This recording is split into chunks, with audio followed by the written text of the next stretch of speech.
Hey everyone, and welcome to this explainer. I'm so glad you're here with us today.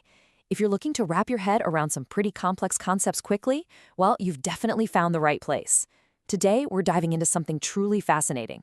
We're going to trace the history and the absolute core building blocks of a movement that totally rethinks our relationship with the planet. It's a little thing called permaculture. Okay, let's dive into this. Here's our roadmap for today. We're going to cover a shift in perspective, the pioneers of the movement, defining the core concept, the transition from agriculture to culture, and finally, what it actually means to work with nature. All right, kicking things off with Section 1, a shift in perspective. So before we can even begin to understand the actual practices of permaculture, we really have to look at the underlying worldview that creates it, right?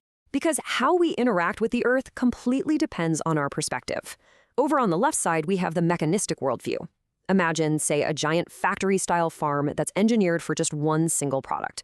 This approach basically treats the environment like a giant machine. It creates this huge dependency on heavy external inputs, pumps out a ton of unused waste, and leaves the whole system incredibly vulnerable.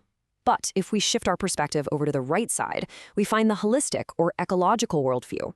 Now, this perspective sees social and ecological systems as complex, highly adaptive webs.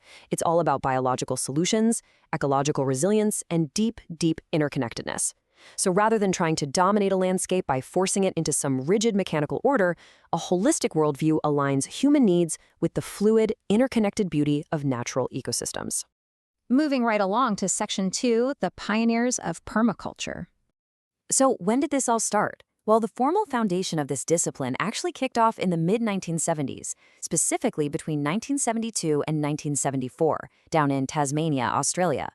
The whole thing was spearheaded by an Australian forester named Bill Mollison and his student David Holmgren. They were basically looking for a viable alternative to the really destructive industrial agriculture of that era. By 1978, they actually published their foundational text, Permaculture 1, which officially put the discipline on the map. And literally just a few years later, in 1981, the concept had caught on and matured so much that it was being taught as an applied design system to its very first 26 students through a massive 140-hour lecture series. Now, what is just so fascinating to me here is Bill Mollison's actual background. You see, Mollison wasn't just some guy sitting in a university office. He was a biologist, a forester, a hunter, and a real naturalist. He literally spent decades out in the field in remote parts of Australia. And it was exactly this deep, prolonged observation of nature, just watching how animals, plants, soils, and water all naturally interact without any human meddling, that really sparked his big idea. He realized, hey, we could actually mimic these self-sustaining natural systems to provide for our own human needs. Which brings us to Section 3, defining the core concept. Let's look at the word itself. Originally, permaculture was just a simple mashup, a portmanteau of the words permanent and agriculture. And their initial goal was incredibly practical. Mollison and Holmgren just wanted to replace conventional, destructive farming methods with ecologically synergistic alternatives. They focused heavily on designing self-sustaining agricultural ecosystems that just copied the diversity and resilience of nature. Instead of relying on tearing up the soil every year and dumping heavy chemicals, they leaned hard into perennial plants and tree crops. And here's a wild fact for you. Mature tree-based systems can actually outproduce traditional green fields in terms of total calories per acre. And they do it all while sustaining themselves for the long haul. Pretty amazing, right? Next up, Section 4, from agriculture to culture. Okay, so here's the crucial point, the real aha moment of this whole explainer, where the concept just explodes in scope. The founders quickly realized something super profound. You actually can't just fix agriculture in a vacuum. It doesn't work. So the definition of permaculture rapidly evolved to mean permanent culture. They realized this massive systemic truth. Human civilization simply cannot endure without a sustainable agricultural base. But conversely, you can't have sustainable agriculture without a structured land use ethic that's literally baked right into the culture. You have to design everything, whole human settlements, economies, social systems, sustainably, modeling the whole shebang on those resilient patterns we see in natural ecosystems. And to actually guide that massive transition from just farming to an entire culture, permaculture is anchored by 3 absolute core ethics.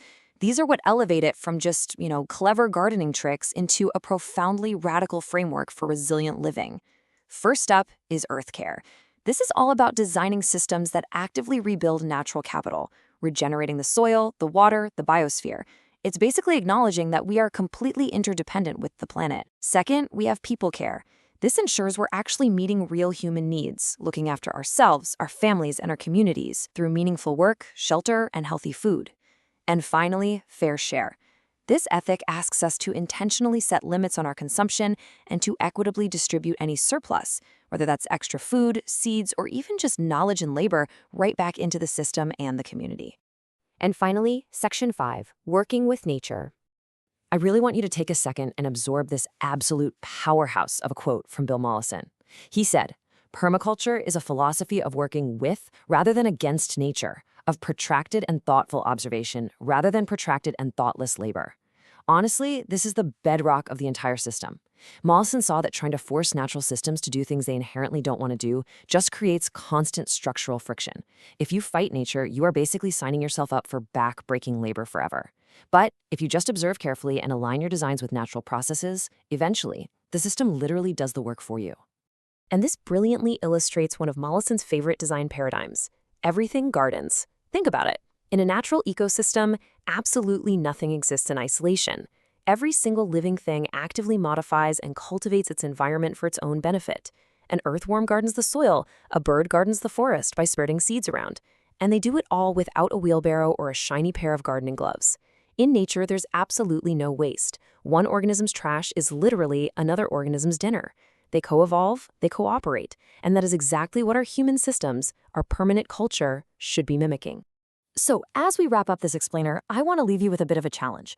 How can you apply this kind of holistic systems thinking to your own life, or your community, or even just your backyard today? Take a minute to think about your own sense of place. Whether you're working with a tiny little urban apartment balcony or a sprawling rural property, how can you shift away from that mechanistic need to dominate the space and move toward a holistic view of observing and cooperating with it? How can you implement earth care, people care, and fair share right where you're sitting right now? I really hope diving into the roots of permaculture today has left you feeling inspired to look at the world just a little bit differently. We've laid down some solid historical and philosophical groundwork today, which sets us up perfectly for our next explainer, where we're going to get into the actual practical design principles. Thanks so much for hanging out and learning with me today, and I will see you in the next explainer.